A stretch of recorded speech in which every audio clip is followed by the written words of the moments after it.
This is the Sports Talk Podcast. I'm your host, KevTheGamingDude. We have episode 7 today, and I have another special guest with me. He has his own gaming channel on YouTube called KevTheGamingDude. He has posted great content and stuff. Of course, I've saw those Uncharted gameplay videos as well, but he's also a huge pro wrestling fan, and myself as well. A couple episodes ago, I had my buddy Mike O'Donnell, aka Mikey Lewis, podcast on to talk about some wrestling. But now we get to deep dive in more wrestling with AEW, WWE. But we have on Kevin Batista, who's from a town over from me in Rutherford. Kevin, it's so great to have you on, buddy. Tell us a little bit about yourself and why also you're such a big wrestling fan. I know you post a lot of cool videos about wrestling, and what got you into it as a young kid? All right, so hey, what's going on, gamers? This is Kevin, aka the Gamer Dude here, and so basically on my channel, yes, not only he mentions that I do game walkthroughs, but I also do reactions, and most of the time I also do AMVs on the channel. So and um and I've been into wrestling when I was 15 years old. Um, I believe. Well, when I first watched WWE, I haven't watched. The first time I watched WWE when I was like uh I believe when I was a kid, when I was 10 years old. I remember if if I recall it, I remember it has something. I was watching wrestling, and I believe it has like something to do with with Randy Orton. Um, and like back in 2016, when I was playing the PS3, I believe my first game that I played was WWE 2K14, and I started to play some of the other games too, such as SmackDown versus Raw, the 2010 to 2011, and I remember playing WWE 13 as well.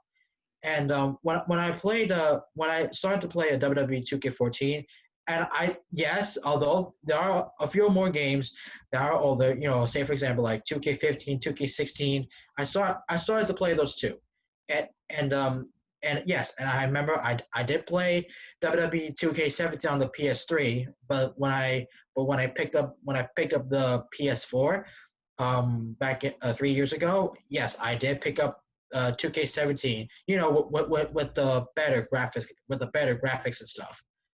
That's very good. And I remember when I was little, I used to play SVR 2010, 2009, 2011. Then I got WWE 12, WWE 13, and I think I like kind of stopped from there because it branched off to the 2K series. Yeah. And let's talk about probably some of your favorite wrestlers when you were younger, and then probably any favorite wrestlers you have now, and what like got you into like those wrestlers. Well, okay, so basically, when I first watched WWE, I believe I only have, well, I have two favorite wrestlers, which are both Roman Reigns and Randy Orton. And Okay. the wrestlers that I'm more into now. Yes, I'm pretty sure you might know about this, but I'm a pretty big Seth Rollins fan. I'm also I'm also an AJ Styles fan and a fan of both Daniel Bryan and Finn Balor as well. That's cool. Um, my cousin in my eldest cousin in on my dad's mom's side is also she is also a huge Seth Rollins fan. If anyone doesn't remember, Seth Rollins, Dean Ambrose, now known as John Moxley, and Roman Reigns, back in 2012, they were probably the best faction during that time, known as the Shield. And I remember them watching them as a kid. You had to boo them out of the building because they look so strong as a huge faction, and they ran ramshot. And I think that's one of the best things WWE had to offer until, unfortunately, like the night of 2016, I believe, or I believe 2013. I can't remember if it's 2014 or that area. The night after Daniel Bryan beat John Cena in SummerSlam. I remember crying like a kid. And then Randy Orton comes out of nowhere. Triple H pedigrees him. And then Randy Orton goes to the 1, 2, 3, and he wins the championship, cashing in. And then the night after, Seth Rollins turns heel on the Shield and joins the now known faction at the time called the Authority. Because that night also, I believe Batista said that he would quit the company to pursue movie careers as well. So Yeah. I know you're a big AJ Styles fan. You love Finn Balor. I see a little bit of Shinsuke Nakamura in you too. I'm a big.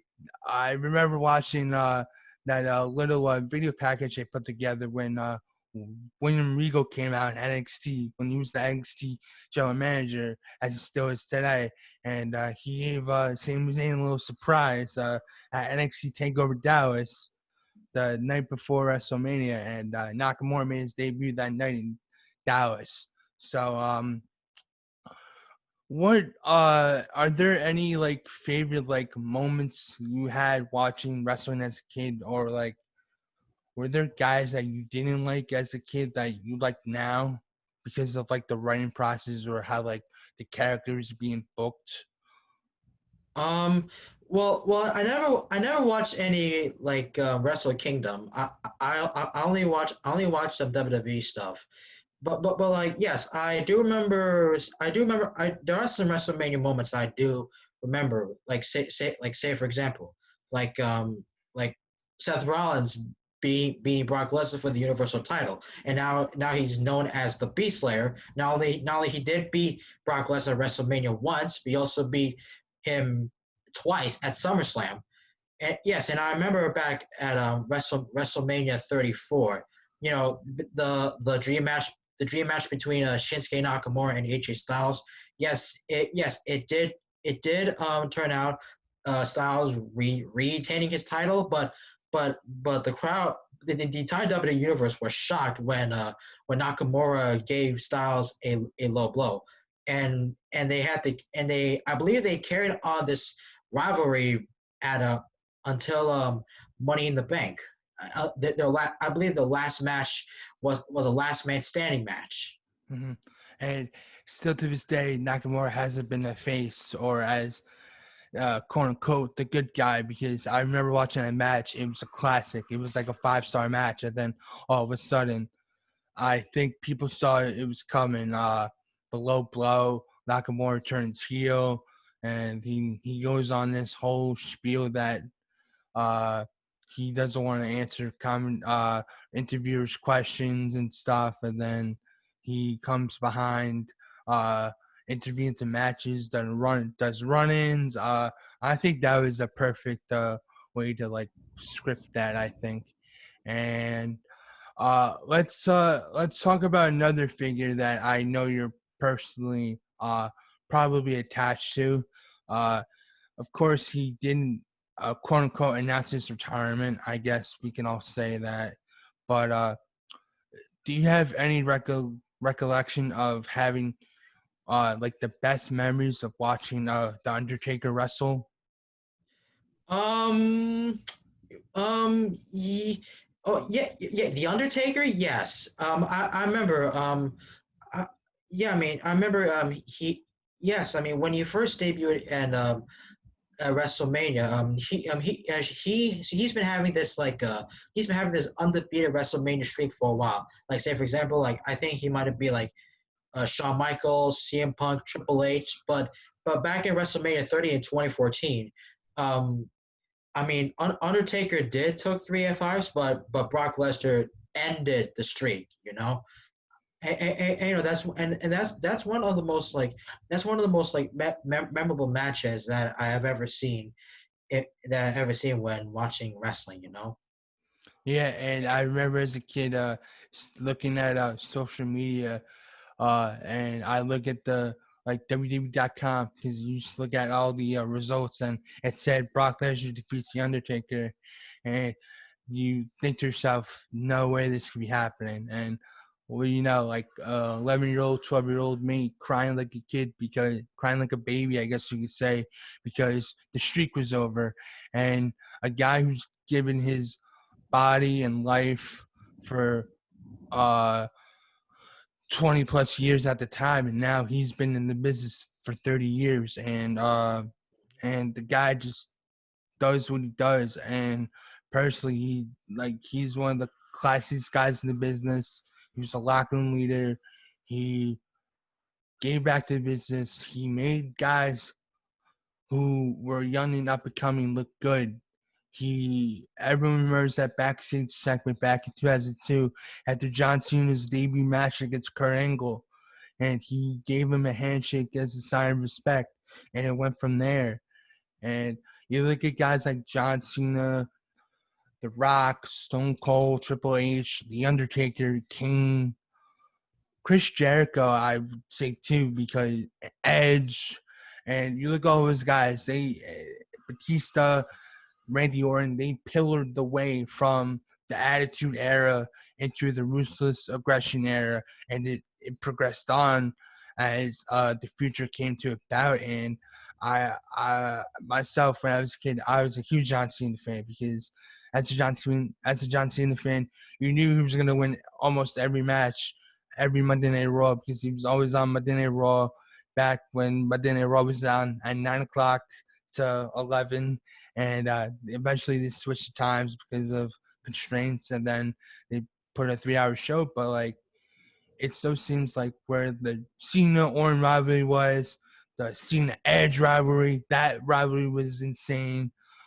You had Undertaker, Batista, and SmackDown, Undertaker, Orton, Undertaker, even JBL, Cena, JBL, like that whole like era was like astounding, because I mean it was just amazing. So now currently now, since like quarantine is taking this whirlwind of emotions out of us the past almost 4 months, let's move on from the male superstar side and talk about the female superstars, the women's division. I Right. love this women's division in SmackDown, Raw, and NXT. Uh, do you have like any few like women's division superstars that like catch your eye, or like that person is just great in the ring? Their character is just so amazing. They need a push, or this person needs to go over badly to win a title. But are there any like few women superstars that like are like, oh, they're so amazing in the ring, and the way they're on the mic is just fantastic? I never had the injury. Well, I have a few women favorite. I have a few favorite women superstars. I would say, for example, I think one could be Becky Lynch. I mean, I remember the time when she won last year's Royal Rumble, and she main evented WrestleMania 35 at the MetLife Stadium. She yeah, she was the man ever since SummerSlam 2 years ago. And yes, not only she won the Raw Women's title, but she also won the SmackDown Women's title. But but after she might have lost to Charlotte Flair at Money in the Bank, and yes, Bayley did cash in on Charlotte. Uh, Becky was still the Raw Women's Champion for I would say 399 days. That's almost 400. And if anyone doesn't know or should know that Becky Lynch is taking a hiatus, she relinquished her belt the night after WrestleMania, and to announce that she was pregnant, she was going to be a mother. And it's great because Seth, because who's her real life fiance, and he's still on TV, which is pretty crazy. He's now known as the Monday Night Messiah. He Mhm. And I love it. I mean, the whole Catholicism, the Jesus representation, or like the Monday Night Messiah thing, of like the whole like preaching like the greater good. Like it's like taking the page out of the Bible. It's like it's so amazing. Like he's like the perfect character to like have it, like the perfect person to build upon that.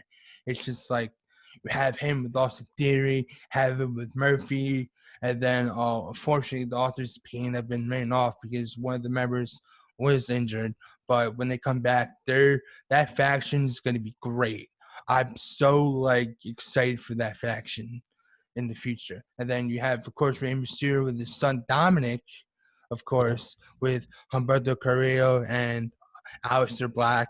That whole like group, and I mean, it's like yesterday we saw Dominic as a little kid, when Rey Mysterio feuded with the late great Eddie Guerrero back at SummerSlam for that custody a Dominic angle, and that was a really great angle because it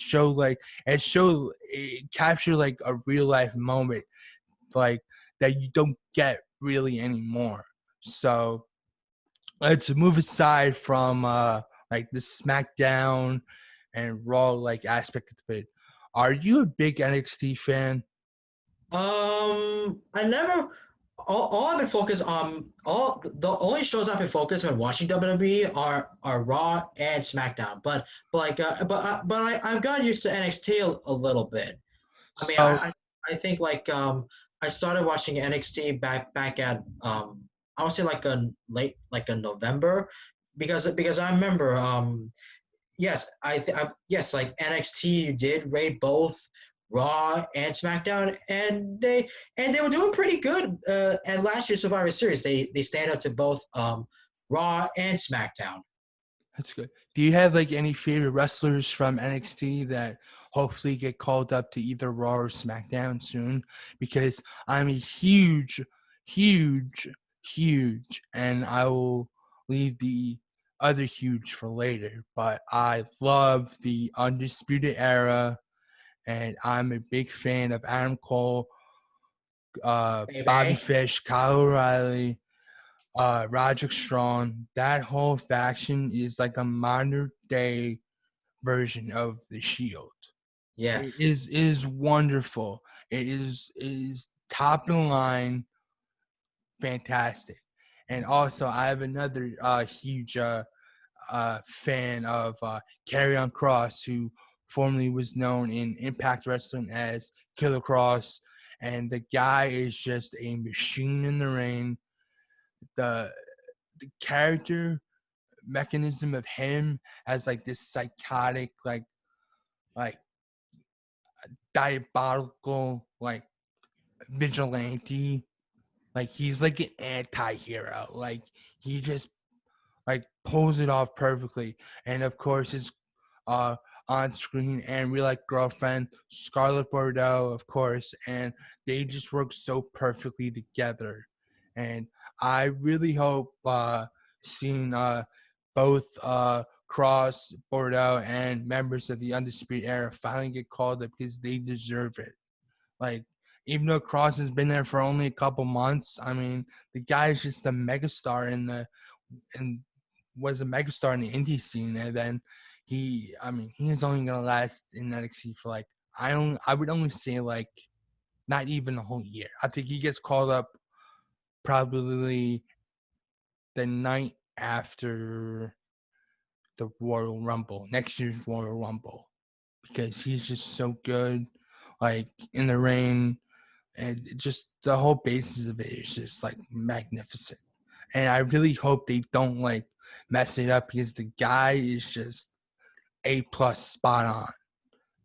Uh, so I mean, do any NXT superstars like catch your eye, or like do you have like a favorite NXT superstar, either male or female, uh that like you look at the TV screen and you're like you can root for this person day in and day out? yeah. Well, for me, I'm a big fan of the Undisputed Era too. Adam Cole has been one of the longest reigning NXT champions since winning it since winning it from Johnny Gargano back in June last year. So I definitely believe that both that Adam Cole and the Undisputed Era should be removed to the main roster.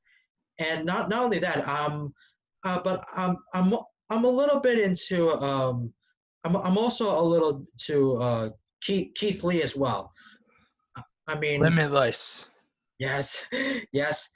Um, I don't know if you know this, but I think like Keith Lee what was back was in the TNA, I guess.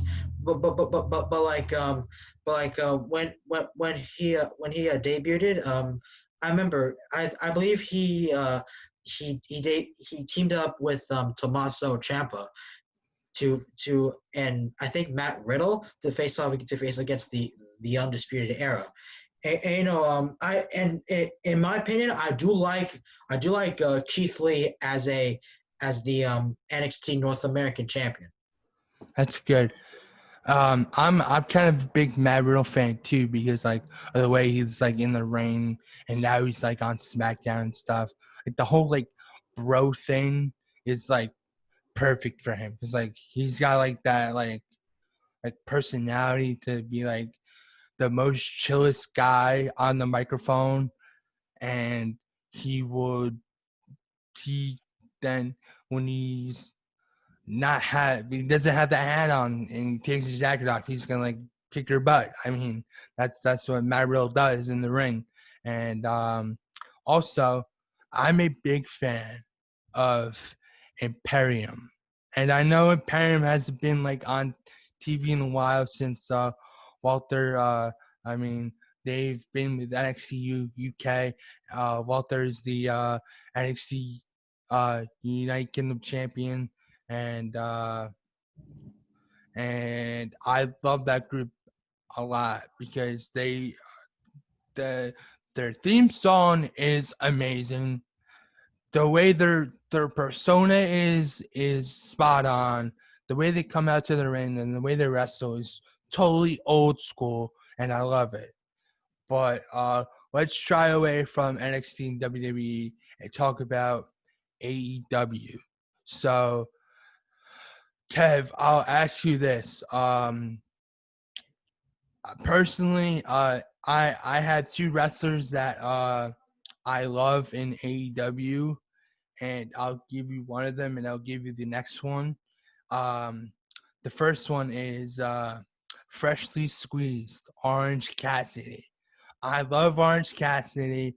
He is probably the funniest character wrestler, I mean gimmick wise, I've seen in AEW because he's just chill, and then once you like make him angry, he flips that switch and like beats the heck out of another guy, and you don't Ouch. want to get on Orange Cassidy's nerves. And another guy, and I think you might not want to like this, but I'm a big fan of the Salt of the Earth, Maxwell Jacob Friedman, MJF. I love this guy because he is the heel of the heels.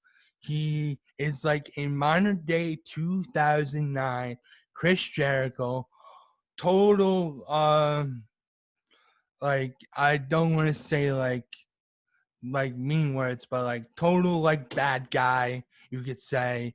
He's just like he just poses off perfectly, but and his in-ring ability is just spot on.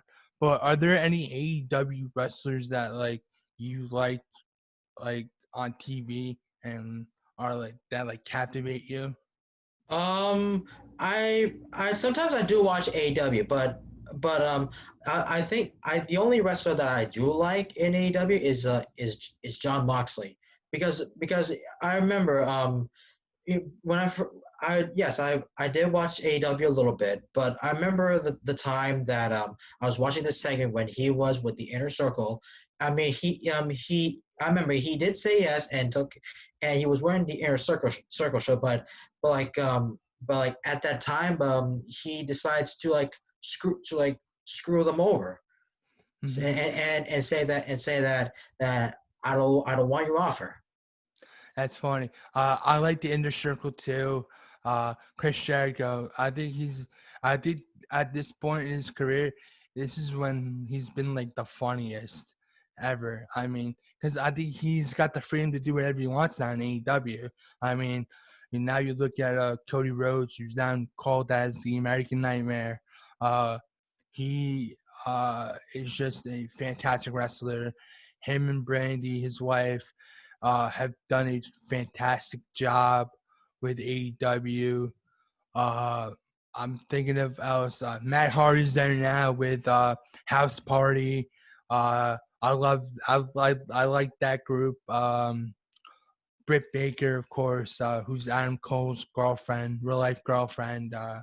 She's making a name for herself in the women's division, and I'm kind of a fan of Britt Baker because as a wrestling fan, like that the whole persona of be like the fit like 25% annoyance and then like another 25% like I'm better than you, and then her in-ring ability as well. It's just like you would love to hate her because of like her on-screen ability to like get so much heat, I guess, to make fans hate her.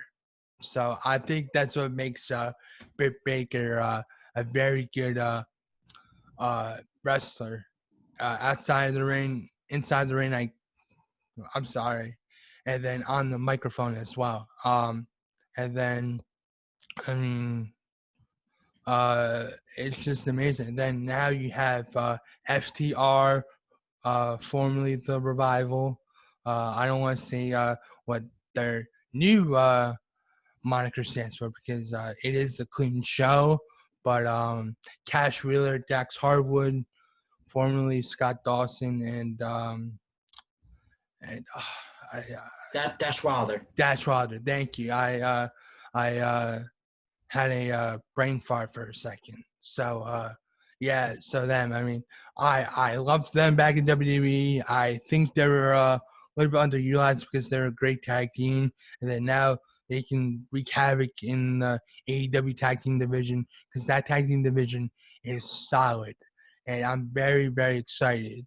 So I mean, there's like there's the writing process back then from WWE changed like now due to probably the coronavirus pandemic because of course they've had like plexiglass from the stage. They have all the development trainees be like on screen like audience and stuff. But and then AEW is doing the same with their guys and gals. And do you think that helps, like, kind of, because like it adds uh like momentum, so like you won't have to hear like the wrestlers like during the match or like have to hear like over noises, I guess you could say. So you could just hear like the crowd and not just the wrestlers. I mean, in my opinion, I do like the glass. No, because like WWE is just like doing the best just to keep like everyone safe. That's the reason why they're continuing their pay-per-views and their shows inside the performance center, and I do like the fact that they're using NXT stars as the crowd, but the thing that I miss is like having like one of those big crowd pops. Yes, yes. So that's very very well missed. I mean, you get a crowd pop and you're like, you get that aha moment, or like, oh my goodness. Yeah, Uh, that's true. mm-hmm. That's true. So we're gonna wrap it off here. Kev, I thank you again for coming on to talk some WWE, AEW wrestling with me today. I will give you your final thoughts. Give you the last word here before we close it off. Mm-hmm. So, anything you want to say? Okay. Okay, so all right, guys. So it's been an honor being on this on the show. And so don't forget to subscribe for content. Don't forget if you're new to my channel or Campbell's channel, be sure to press the subscribe button and make sure to tap the notification bell to see new uploads. And don't forget to follow me. Don't forget to follow me on social media and on Instagram, Twitter, Snapchat, and TikTok. And also don't forget to follow Campbell on social media on Instagram. So until then, peace out, gamers and wrestling fans. Kevin out. All right. Before we wrap it up here, good morning, good afternoon, good night, whatever it may be. That was a great closing uh, statement, better than I could do. But thank you, Kevin, again. Make sure to subscribe to his channel, Kevin the Gamer Dude.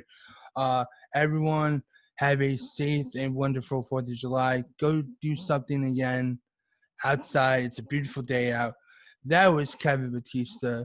This is Sports Talk Podcast. I'm your host, Campbell Dobbin. Thank you again. That is all.